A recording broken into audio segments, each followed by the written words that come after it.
안녕하세요. 책 읽기 좋은 날 여운입니다. 적을 만들지 않고 주위에 늘 사람이 따르는 인간관계의 고수들은 대화법도 분명 다릅니다. 물론 그들은 단순히 말하는 기술이 뛰어난 것이 아닌데요. 상대의 입장을 이해하고 솔직하고 분명한 메시지로 동의와 지원을 이끌어냅니다. 대부분의 사람들은 남에게 이해받고 위로받고 싶은 마음을 갖고 있죠. 그래서 일단 상대가 나를 알고 내 처지를 이해한다는 느낌이 들면 그 사람을 대하는 마음 자세가 달라지게 마련입니다. 그들은 바로 이 정서적인 교감을 통해 상대와 공감하고 상대의 마음을 울리고 설득합니다. 한마디의 말보다 마음으로 대화하고 가슴을 안아주는 느낌으로 대화를 하는 것입니다. 오늘 소개할 책은 사람을 얻는 마법의 대화 기술, 적을 만들지 않는 대화법입니다. 이 책에서 저자는 싸워서 상대를 때려 눕혀라 라고 말하지 않습니다. 요점은 적을 만들지 않는 것입니다.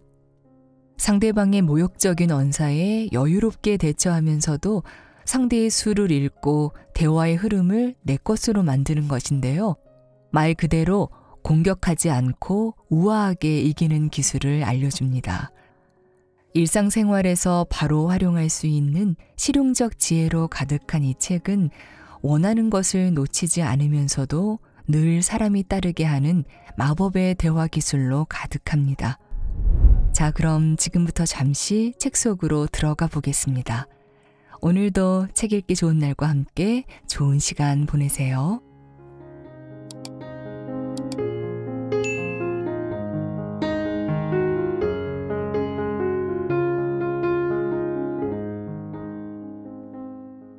하지 말아야 할 말, 해야 할 말. 대화를 말싸움으로 바꾸는 망치. 하지만. 얼마 전 자동차를 대여하러 갔을 때의 일이다. 내 옆줄에 섰던 사람이 전 존스라고 하는데요. 포드 머스탱을 예약했습니다 라고 말했다. 직원은 기록을 조회하며 잠시 머뭇거리더니 네, 맞습니다. 하지만 포드 머스탱이 하나도 남아있지 않네요 라고 대답했다. 아니, 뭐라고요? 벌써 몇 주 전에 전화를 걸어 예약했는데요. 그러셨네요. 하지만 오늘 아침에 그 차종이 다 나가버렸습니다. 이해할 수가 없군요. 이럴 거면 제가 무엇 때문에 일부러 시간을 내 전화 예약을 했겠어요? 제가 빌려갈 한 대는 남겨두었어야죠. 맞는 말씀입니다. 하지만 아침에 근무하던 신입 직원이 예약 목록을 확인하지 않은 모양입니다. 내가 자리를 뜰 때까지도 이런 입씨름이 이어졌다. 왜일까? 직원이 계속 하지만이라는 표현을 사용해 상대의 반감을 키웠기 때문이다. 하지만은 대화를 말싸움으로 바꾸는 망치인 셈이다.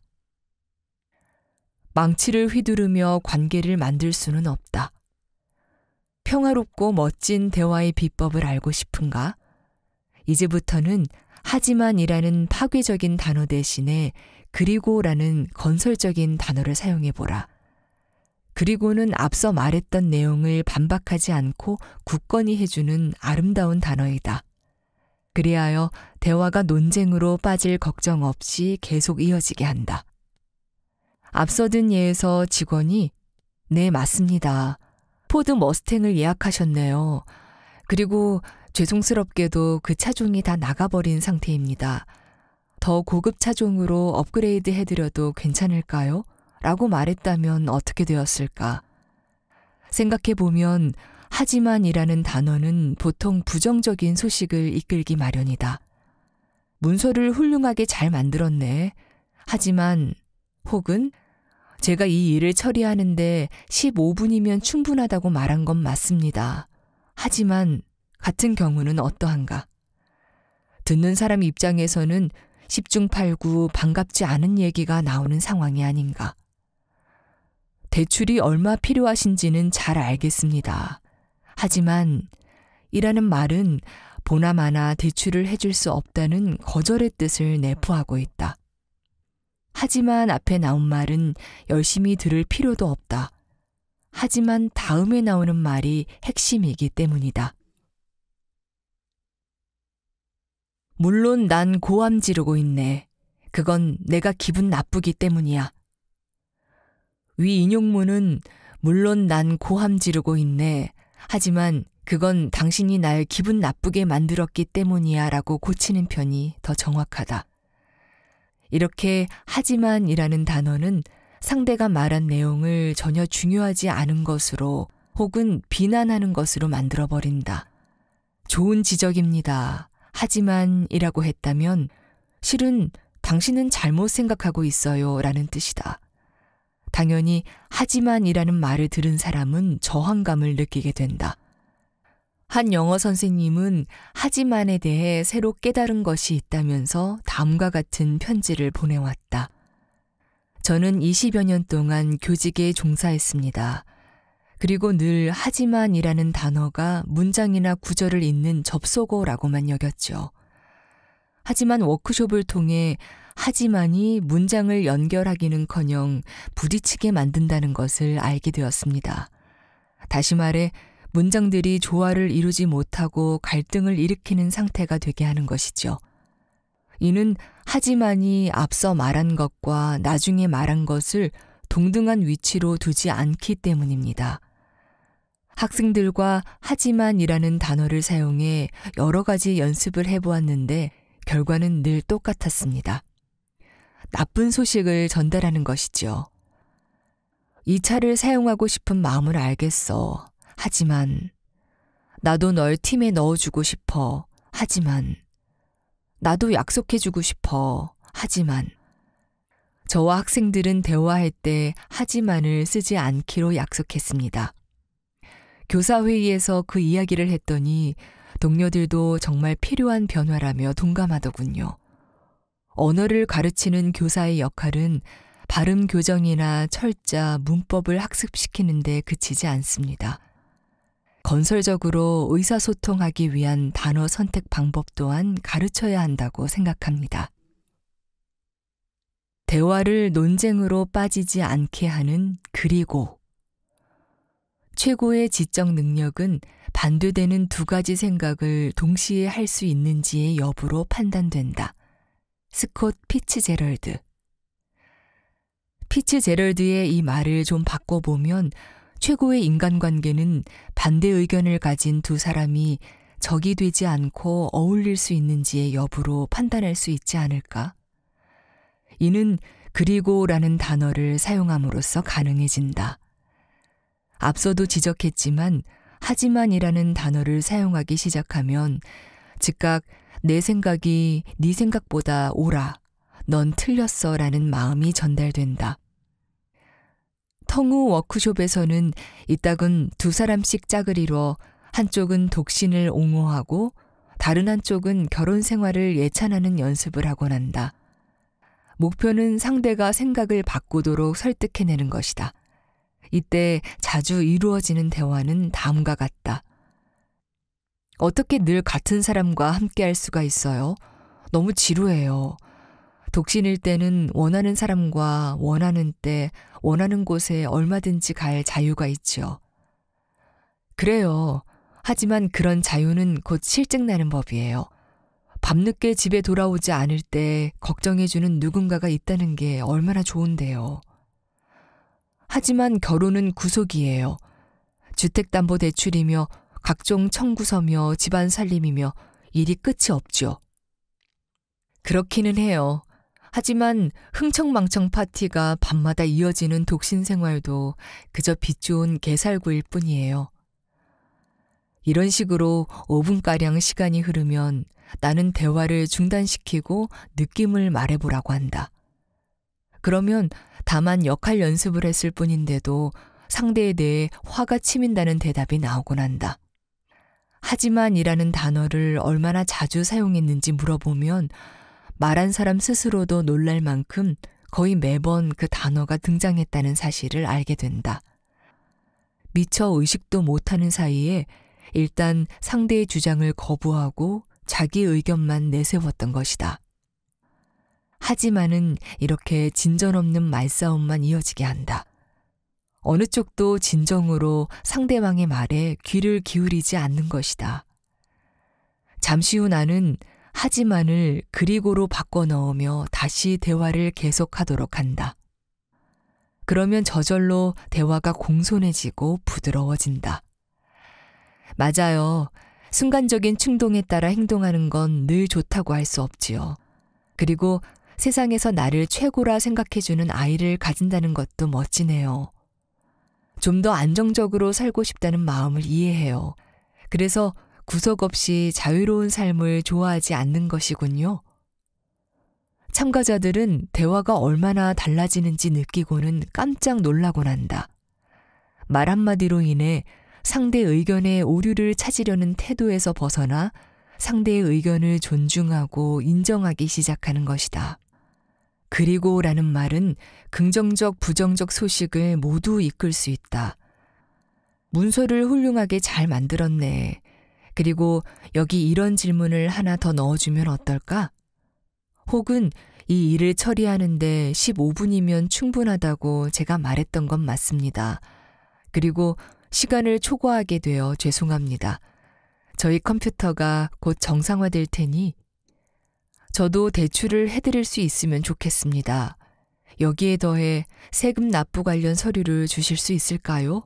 등과 같이 말할 수 있는 것이다. 지금 누군가와 견해 차이가 있어 고민 중인가? 그렇다면 두 사람 모두 하지만을 즐겨 사용하고 있는 것은 아닌지 살펴보라.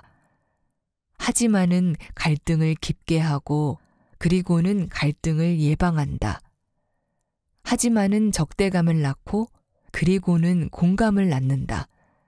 이제부터는 그리고라는 말을 자주 사용해 서로 다른 의견을 감정적인 충돌 없이 교환해보라.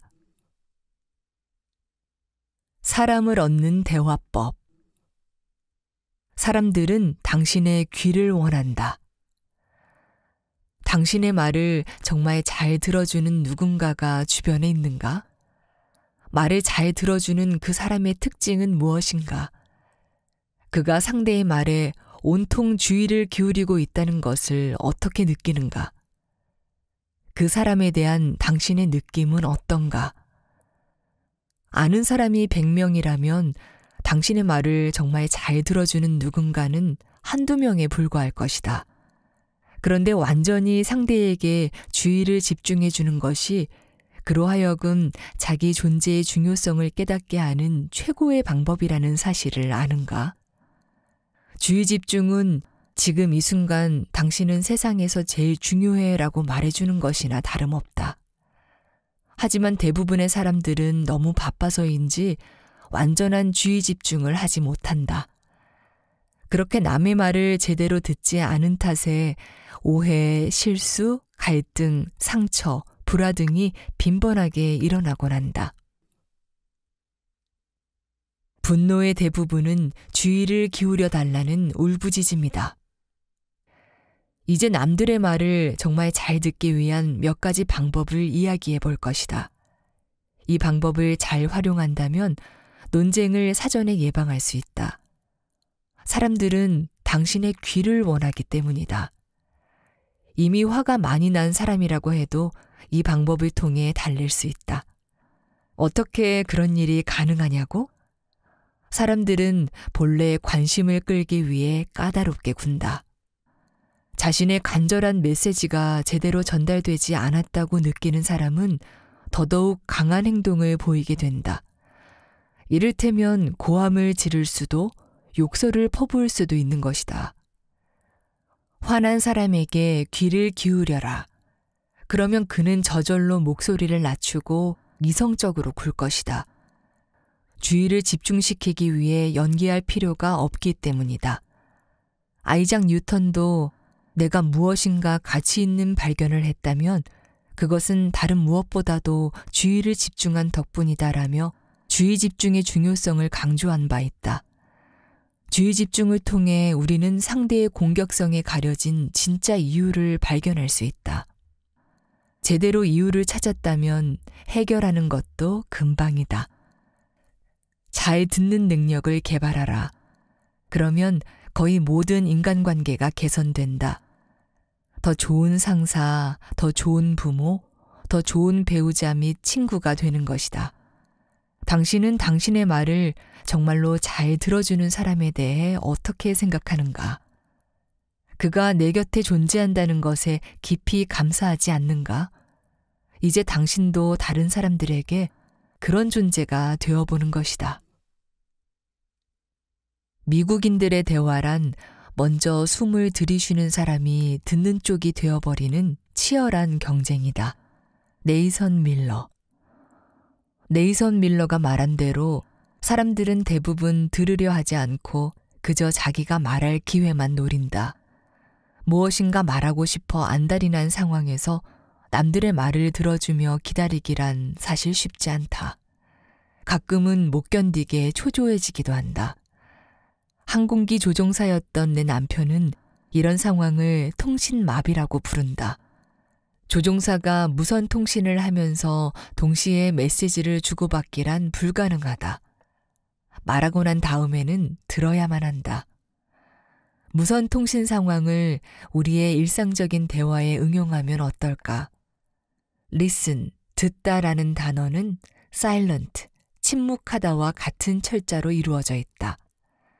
내 말을 끝낸 후에는 오버 신호를 보내고 상대의 메시지를 받아들이도록 하자. 그리고 상대의 말 한마디 한마디를 새겨 들어라.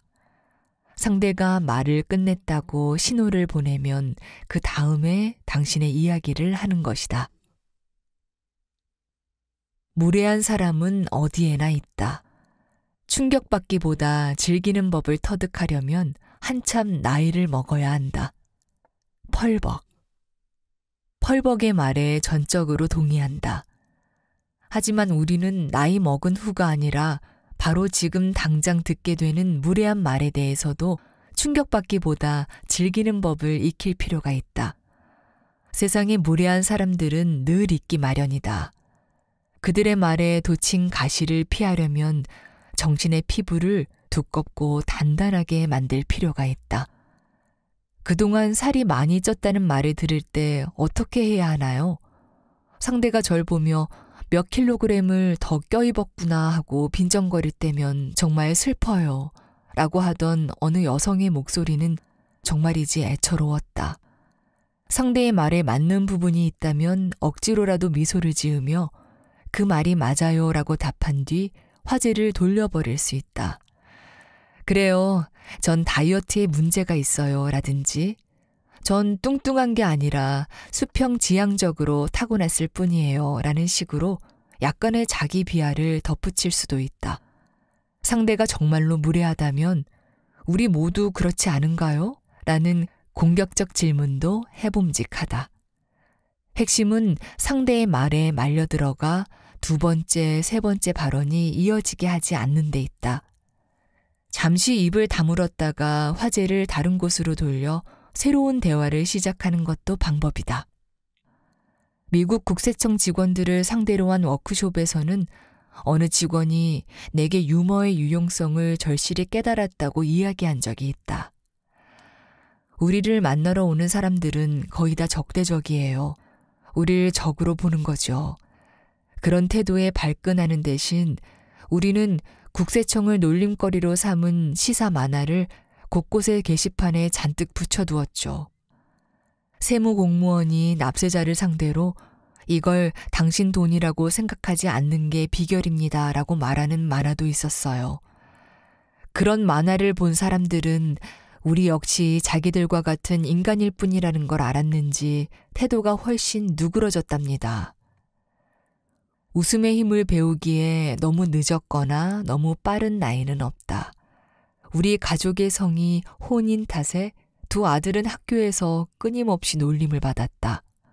뿔나팔 같은 별명을 달고 살다시피 했다. 우리는 그 상황을 벗어나기 위한 재치 있는 대답을 고민했다. 결국 찾아낸 대답은 그건 우리 이름이야. 그러니까 얼마든지 실컷 불러줘 였다. 아들들은 얼마든지 부르라고 하자 오히려 그렇게 부르는 일이 없어졌다고 했다. 당신에게도 이런 식의 문제가 있다면 친구들과 함께 고민해보라. 그리하여 끔찍한 상황을 유쾌하게 바꾸기 시작하라. 입을 다물면 얻어맞을 일도 없다. 정말로 무례하고 공격적인 말을 들었다면 굳이 대답할 필요도 없다. 왜냐고? 코미디언 밥 몽크하우스의 말대로 침묵은 금일 뿐 아니라 잘못 인용되는 일도 없기 때문이다. 그런 질문에는 대답하지 않겠습니다 라는 말조차 필요 없다.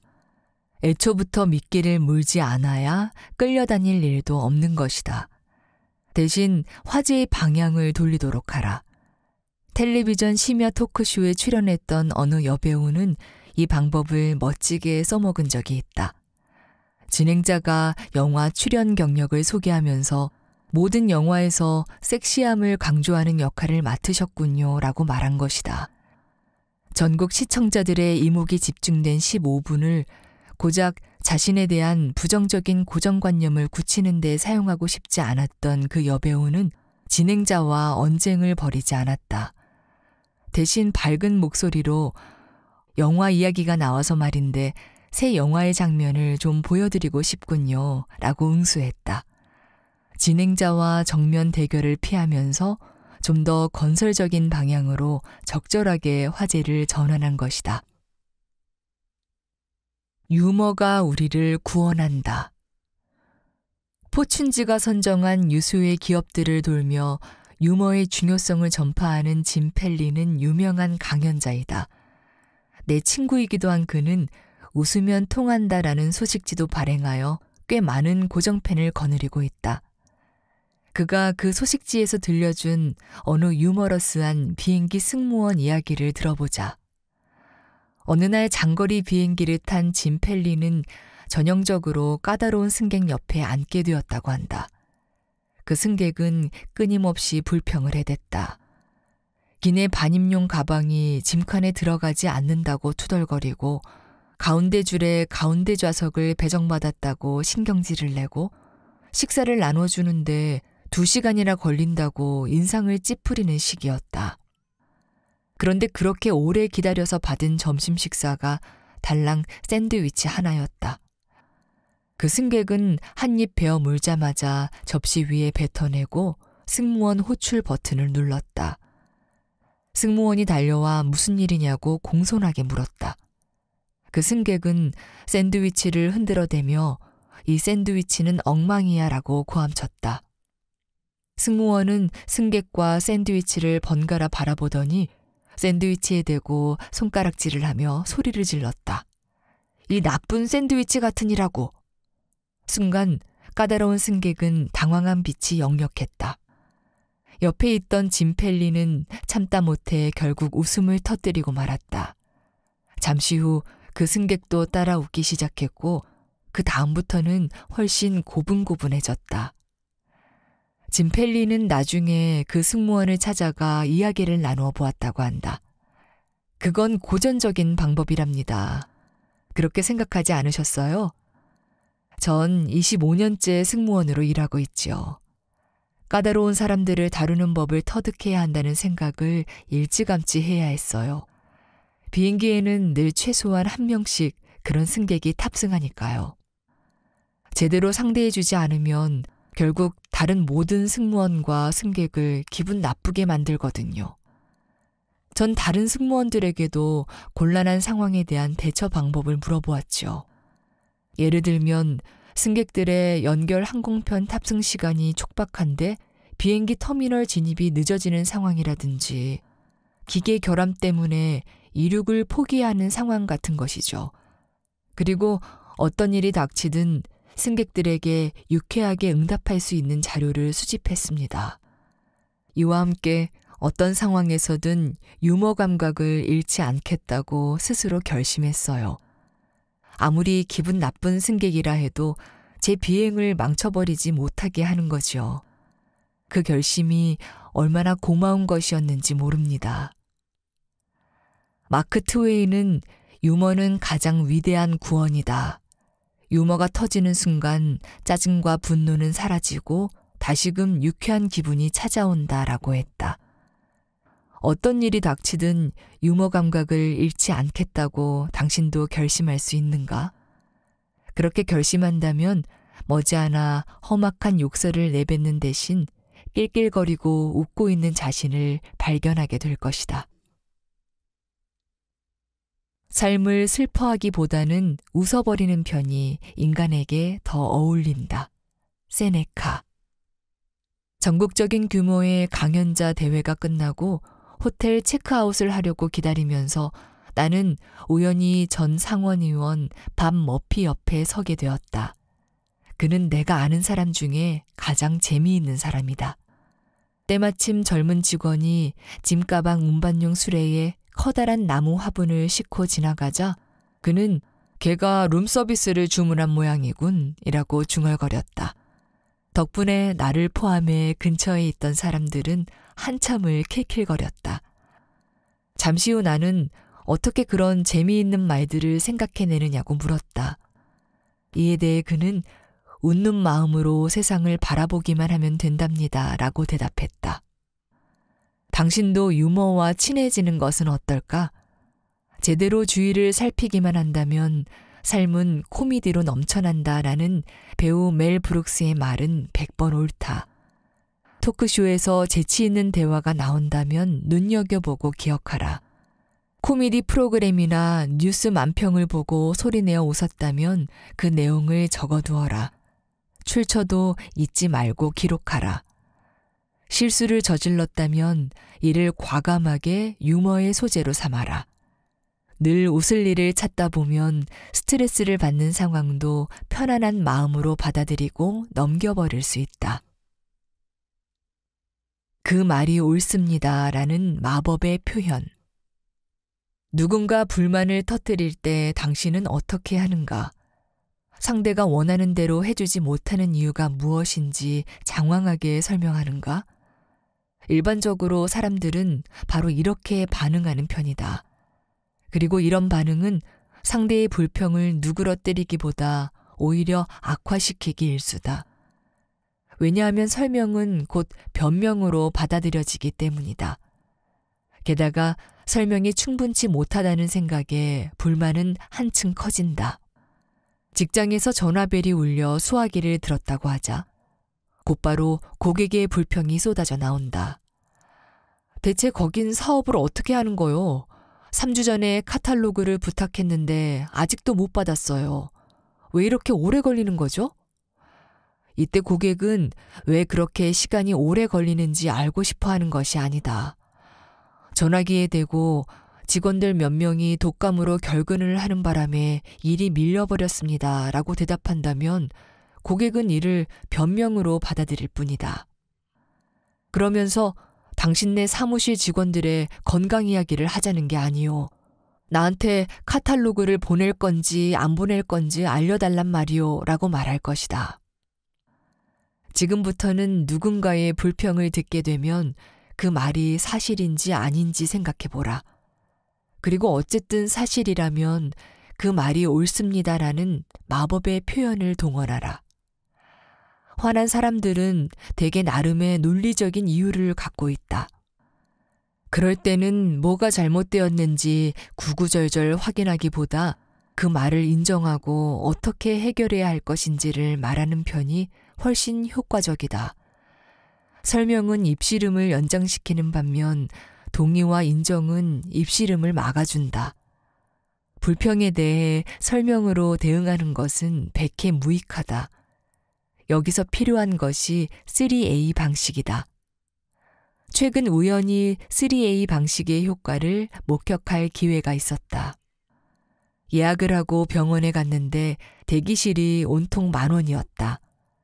간신히 빈자리를 찾아 앉아 1시간을 꼬박 기다렸지만 대기인 수는 도무지 줄어들 기미가 없었다.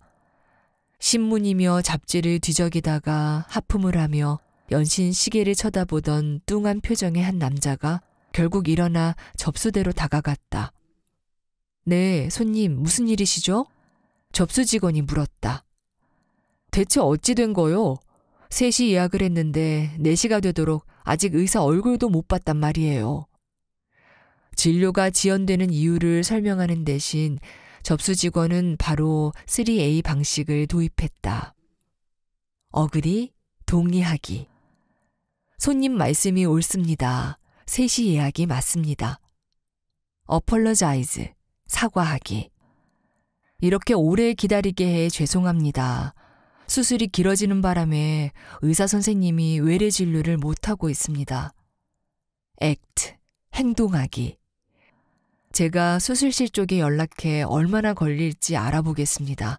양해 부탁드립니다. 다시 한번 죄송합니다. 남자는 더 이상 불평하지 못하고 자리로 돌아올 수밖에 없었다. 잘못을 인정하고 사과하는 상대 앞에서 대체 무슨 말을 더 할 수 있겠는가? 왜 잘못되었는지 설명하는 시간보다는 해결하는 시간이 더 짧은 법이다. 그렇다. 변명하지 말고 곧바로 행동에 나서라.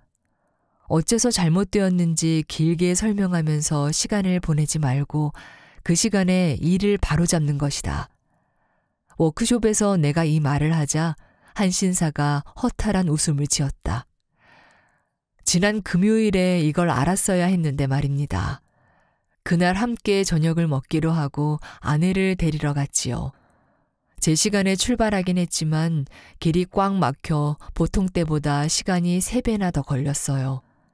길에 나와 기다리던 아내는 멀리서 볼 때부터도 몹시 화난 모습이었죠. 마침내 차를 세우자 아내는 대체 어디 있었던 거예요? 5시 30분에 온다고 했잖아요. 라고 소리를 빽 질렀어요. 난 내 잘못이 아니라고 나도 막히는 길을 운전해 오느라 힘들었다고 대답했지요. 아내는 한층 더 화가 나서 길이 막혔는지 어떤지를 내가 어떻게 알겠어요? 당신이 약속을 잊어버렸는지 아니면 무슨 사고가 생겼는지 걱정이 되어 죽을 뻔했어요. 라고 하더라고요. 그는 당시를 떠올리며 계속해서 말했다. 우리는 계속 말다툼을 벌였고 결국 전 폭발에 아내더러 차에서 내리라고 고함을 질렀지요. 기대했던 저녁 식사가 엉망이 된 겁니다. 그때 3A를 알았더라면 전 당신 말이 맞아요. 5시 30분에 오기로 했죠. 기다리게 해서 미안해요. 고속도로에 사고가 났는지 완전히 막혀 있었는데 이제부터 당신하고 약속했을 때는 길이 막혀도 제 시간에 도착하게끔 더 일찍 출발할게요. 라고 말했을 텐데요. 합리적인 규칙이 중요하다. 혼자 운전을 하고 있는데 갑자기 차선, 신호등, 횡단보도나 도로 표지판 등이 몽땅 사라져버린다고 상상해보라. 어떻게 될까? 그 누구도 안전하지 못한 대혼란 상태가 될 것이다. 대부분의 인간 활동은 규칙에 따라 이루어진다. 도로 운전 규칙 덕분에 우리는 불과 몇십 센티미터 떨어진 곳에서 차들이 반대 방향으로 싱싱 달리는 와중에도 두려움을 느끼지 않는다.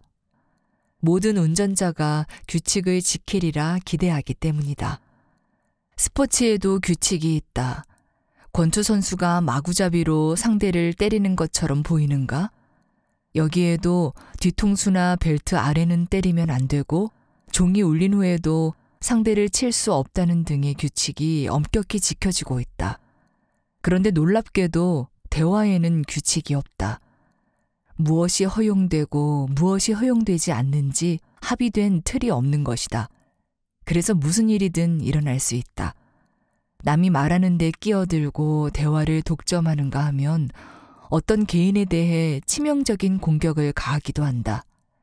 행동에 표준이 없는 상황, 앞서 인용한 제임스 미치너의 말을 빌자면 모두가 파멸할 수도 있는 상황이다. 장기적 관계를 원만하게 유지하려면 처음부터 대화의 규칙을 정해두는 것이 좋다. 연인, 직장 동료, 가족과 무엇을 허용하고 무엇을 허용하지 않을지 의논하라. 그리고 이를 잘 지키기 위해서는 사전 합의가 필요하다. 결혼하면서 부부싸움이 벌어져도 절대 이혼이라는 말을 입에 올리지 않는다라는 규칙을 만들면 좋다고 이야기하자 워크숍 참가자들 중에는 이 말을 치면서 진작 그렇게 해야 했는데 라고 탄식하는 이들이 적지 않았다. 싸움이 계속되는 상태에서 잠자리에 들지 않는다든지 바보 멍청이라는 말은 하지 않는다든지 오래전 일을 들춰내지 않는다든지 생각해보면 여러 가지 유용한 규칙들이 많다. 상대가 규칙을 어기기 일보 직전임을 알려주는 암호, 예를 들면 아이쿠, 경계경보 등을 정해두는 것도 좋다. 가장 민감한 주제가 다루어질 때에도 평화가 유지될 수 있게 하는 3가지 규칙을 더 정리해보자. 1. 남의 의견에 대해 부인하지 않기. 그건 사실이 아닙니다 혹은 실제 상황은 그렇지 않습니다 라는 식의 발언은 하지 않는다. 상대가 틀렸다는 말은 화만 돋우기 때문이다. 이런 때일수록 저라는 주어를 동원한 외교적인 표현이 필요하다. 예를 들어 저는 그 생각에는 동의하지 않습니다 라거나 실제 상황에 대해 저는 다른 의견을 가지고 있습니다 라고 말하는 것이다. 차이를 알겠는가? 저를 사용하면 상대를 개인적으로 공격하지 않고 내 입장을 밝힐 수 있다. 2. 낮은 목소리 유지하기. 고함 지르는 것은 삼가라. 이성적인 토론을 진행하기 위해 이는 아주 중요한 규칙이다. 작가 스탠리 호로비츠는 목소리를 높이는 것은 대화 수준을 떨어뜨리는 지름길이라고 했다. 목소리가 커지면 그만큼 듣는 데는 신경을 쓰지 않게 된다. 작은 목소리로 이야기해야 공정한 상호작용이 가능하다. 3. 과거보다 미래에 초점 맞추기. 어떻게 했어야 했는지, 그렇게 하지 못했던 이유는 무엇인지 후회하며 시간을 보내는 대신 어떤 행동을 해야 하며 어떻게 상황을 좀 더 개선할 것인지 논의하는 것이 합리적이다.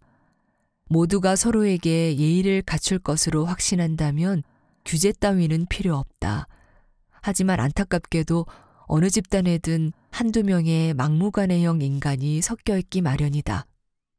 기회만 있으면 남들의 생각은 아랑곳 없이 자기 주장만 내세우는 사람들 말이다.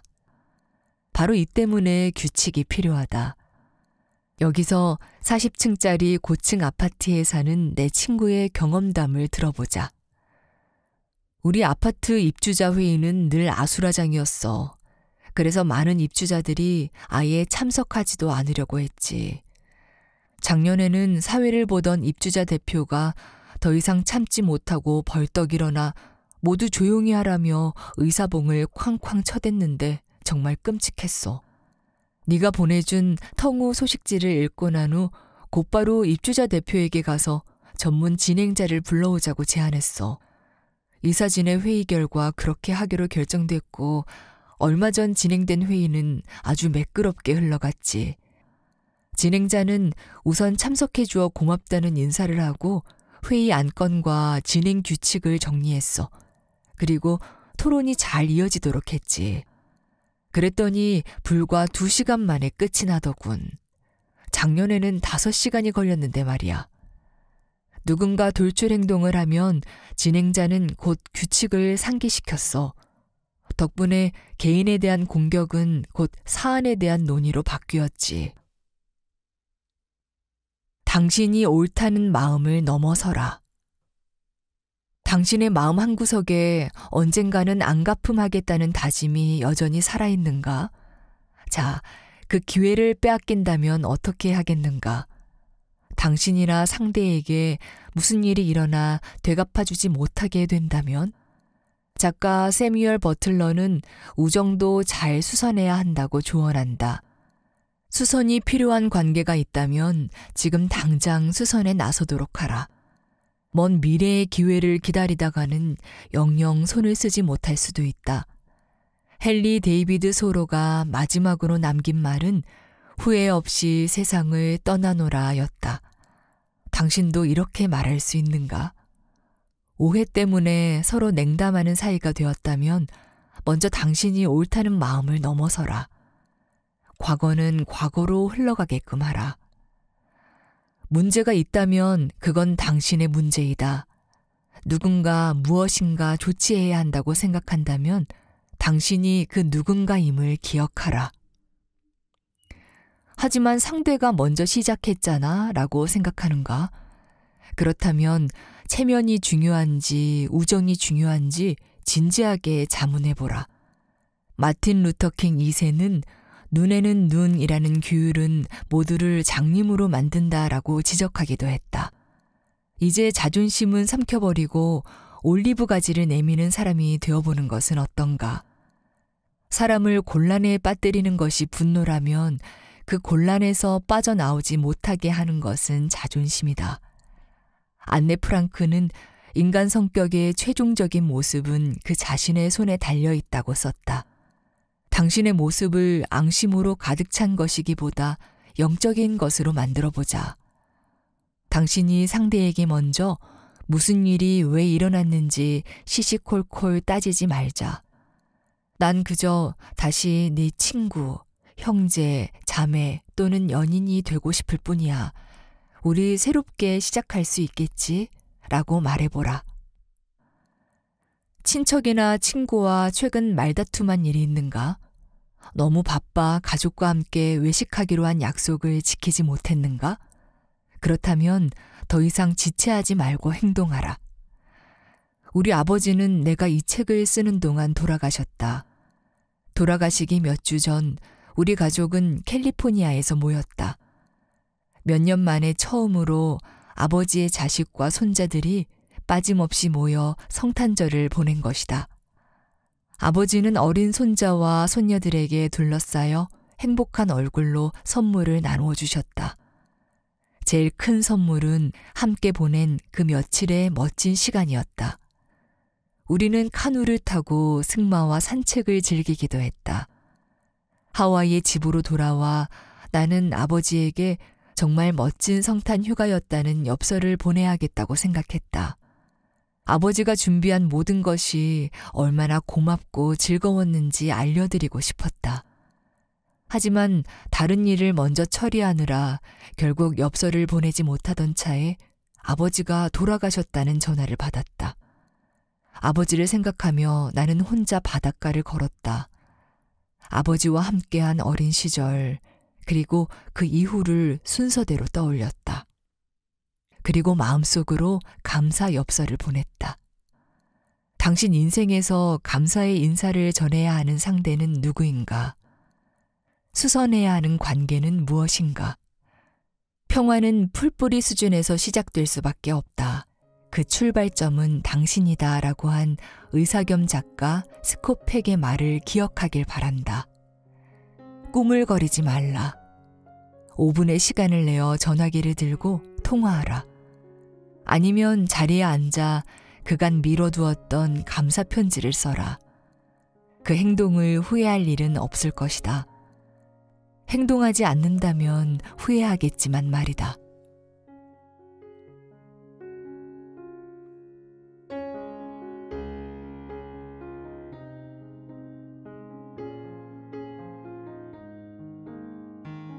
책 읽기 좋은 날, 오늘은 여기까지입니다. 안온하고 평안한 시간 되세요. 감사합니다.